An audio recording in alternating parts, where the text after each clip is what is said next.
Well, over the last year, Levine Children's Hospital and Sanger Heart and Vascular was the only center in North or South Carolina to do a pediatric heart transplant. This has always been a strong program, but it was a relatively small local program 10 years ago. And over the last decade, it's become more of a regional referral center. It's a difficult thing to coordinate because you need a team to go out and get the organ, and at the same time you need a team to be here preparing the child who's going to receive the organ. I facilitate the whole process of transplant, bringing the patient in, coordinating the care within the hospital from the blood bank to the operating room to Med Center Air. It's a symphony of chaos with everyone that's involved to come together to make it happen. We have to coordinate not only the ground travel, we have to work with the pilots. It starts with a page. We call into our dispatchers here at Med Center Air.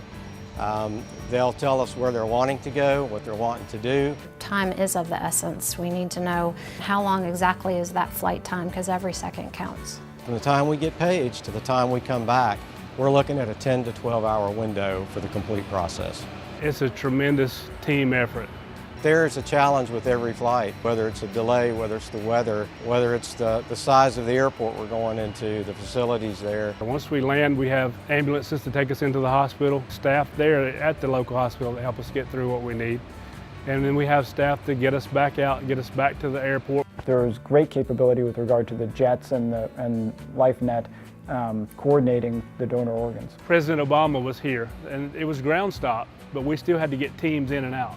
So we had to make those calls to Secret Service and work with Med Center Air to get them to know that we had to leave, we had to get out of here. Most of them are memorable in some way or fashion. I mean, they all mean a great deal to someone out there who's waiting on one of these. We do what we need, we do it correctly, we do it safely, we do it timely, and we get the mission completed.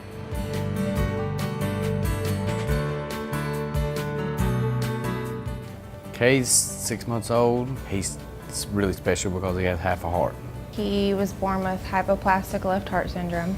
He was placed on the transplant list. All of the employees at Levine's are awesome. We ask a lot of questions, and they take extraordinary time to answer all our questions. We get up every morning thinking, okay, maybe today is going to be the day. One day we'll get there. It just takes time and patience and lots of love.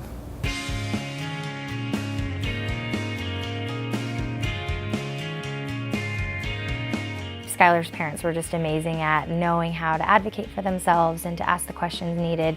So I really helped to empower them and, get the information they needed for their child. We had a special circumstance. We had one of our surgeons was on vacation.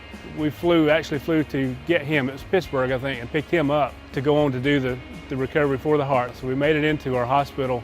It was a long drive from airport to hospitals, but we made it back in a really good time and got his transplant done. I also remember kind of marking milestones in his journey, thinking that they would want to document this somehow, whether it would be with his little hand or footprints. Think that I did something like that for them. I saw him at one of our donor ceremonies a couple years later, and he was a 3-year-old boy all over the ground, all over the place, Grandpa chasing him in and out of tables. Coming back and seeing the transplant, how it works, how the person is living and doing well. It's very fulfilling to know that what is so untangible and unknown is finally here, and it's hopeful.